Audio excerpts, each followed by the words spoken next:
wararka dibadda haddii aanu eegnana waxaa ka mid ah daawadayaal jabhadda M23 ee dalka Congo ayaa dib u qabsaday magaalada Showa sida uu sheegayo wariye Yaxya Nairobi.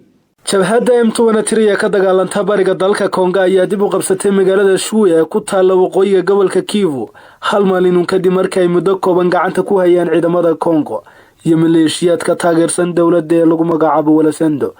dadka deegaanka ayaa sheegay inay falaagan weerar lama filaan ku qaadeen magaalada taasi ay ku qabsatay Walasando inay dib uga gurtaan iyadoo ilaa maalintii Sabtida ahayd ay dagaal culus halkaasi ku dhexmarayaan labada dhinac. magaalada Showa ayaa waxay ku fadhidaa dhulka Misaaso oo ah gobol qani ku ah daabka Kabalti iyo Talantu iyadoo ahayd xarun colaadeed in ka badan 3 bilood ee la soo dhaafay falaagada iyo ciidamada dawladdu ay ku dagaalamayeen gacan ku haynteeda.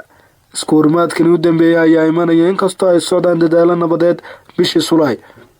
DRC iyo kooxaha falaagada oo ay ku jiraan M23 ayaa ku saxiixteen magaalada Dooxa ee dalka Qatar heshiis xabad joojina inkastoo uu dagaalku sii kordhayo halkii uu ka joogsan lahaa. Yaxya Muuse Ibrahim, Nairobi, warbaahinta qaranka Somaliland, Hargeysa.